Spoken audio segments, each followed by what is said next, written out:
Dahulu kala, hiduplah seorang pemuda tampan bernama Jaka Tarub. Dia tinggal bersama ibunya yang bernama Mbok Milah, sedangkan sang ayah telah lama meninggal.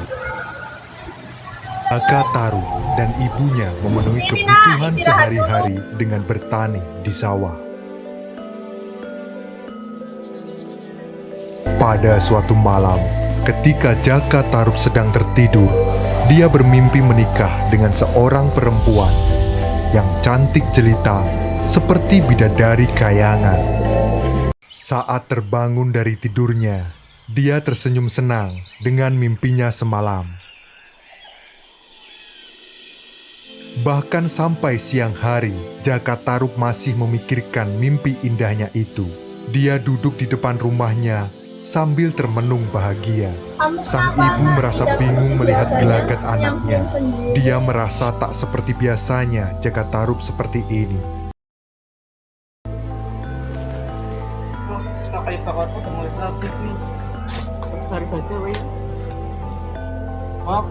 Kayu kakaknya semua habis, saya pergi makan dulu ya.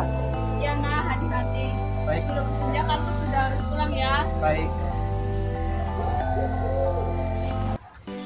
Setelah Jaka Tarub pergi, Mbok Milah masuk kembali ke kamarnya untuk beristirahat karena tiba-tiba dia merasa lelah.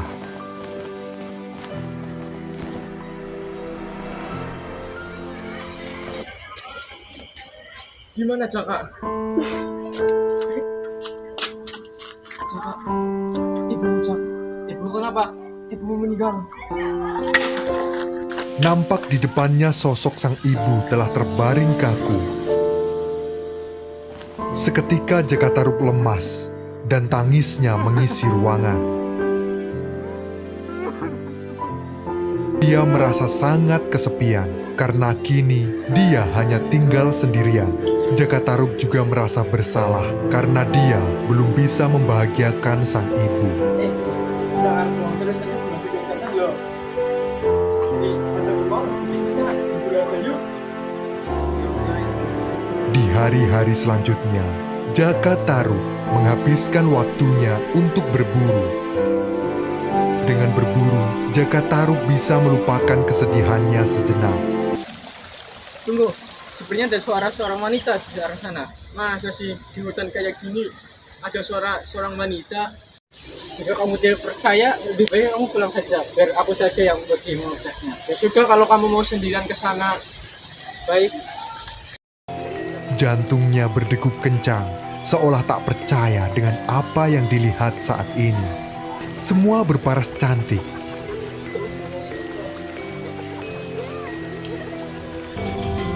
Dengan mengendap-endap, Jaka Tarub mengambil selendang yang berwarna merah dan menyembunyikannya. Ayo kita ambil selendangnya.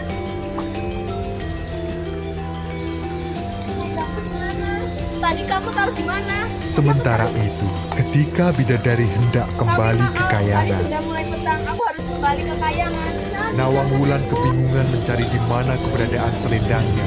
Dia terus mencari di tengah gelapnya hutan seorang diri. Dari kejauhan, Jaka Tarub masih terus mengawasi dan membuntuti Nawang Wulan, menunggu waktu yang tepat agar dia bisa berpura-pura menolong sang bidadari itu. Jaka Tarub menghampiri Nawang Wulan. Siapa? Melihat kedatangan pemuda asing, Nawang Wulan nampak ketakutan. Kalau kamu bukan orang jahat, Sepertinya kamu tentu saja. Namun segera Jaka Tarub menjelaskan maksud dan tujuannya. Minat hidup aku. baiklah. Setelah tinggal bersama beberapa waktu, tumbuh benih cinta di antara keduanya. Hingga akhirnya mereka dikaruniai anak perempuan. Akan tetapi, ada hal yang mengganjal di pikirannya. Dia heran, padi yang ada di lumbung tak berkurang walaupun dimasak setiap hari. Bahkan panen yang diperoleh secara teratur membuat lumbung mereka hampir tak muat lagi. Suatu pagi, saat Nawang Wulan pergi mencuci, dia menitipkan anaknya pada Jaka Tarub dan berpesan kepada suaminya agar jangan pernah sekalipun membuka kukusan nasi yang sedang dia masak. Karena sudah cukup lama istrinya pergi, Jaka Tarub ingin melihat apakah nasi itu sudah matang. Dia pun membukanya. Betapa terkejutnya dia, hanya terdapat sebutir biji padi.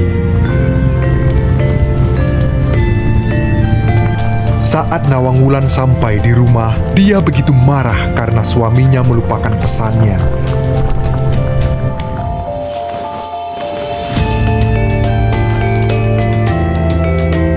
Kini hilang sudah kesaktianku untuk mengubah sebutir padi ini menjadi sebakul nasi. Maafkan aku istriku, aku lupa dan tak tahu jika akhirnya akan seperti ini. Sejak hari itu, Nawang Wulan harus menumbuk padi untuk dimasak dan dimakan sehari-hari. Berjalannya waktu, persediaan padi mereka semakin lama semakin menipis. Bahkan sekarang, padi yang tersisa hanya di dasar lumbung.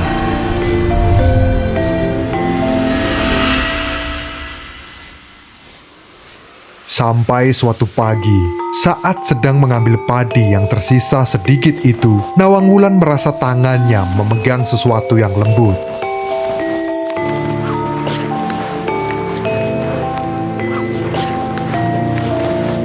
Karena penasaran, Nawang Wulan terus menariknya. Wajah Nawang Wulan seketika pucat karena terkejut melihat benda yang baru saja dia dapatkan.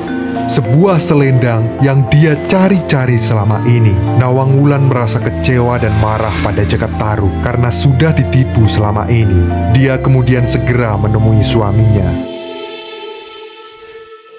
Jakataru, ternyata selama ini kau telah membohongiku. Sungguh tega sekali dirimu. Aku rela hidup menjadi manusia di bumi ini dan ternyata kau yang mengambil selendangku. Sekarang aku akan kembali ke kayangan. Hah? Tunggu, jangan pergi. Bagaimana dengan nasib Nawangsi? Walaupun aku tak mengakui dirimu sebagai suamiku lagi, namun Nawangsih tetaplah anakku. Aku akan sesekali kembali untuk menyusuinya. Nawang Wulan, tolong maafkan aku. Jangan tinggalkan aku. Kini dia hidup hanya berdua bersama bayi kecilnya.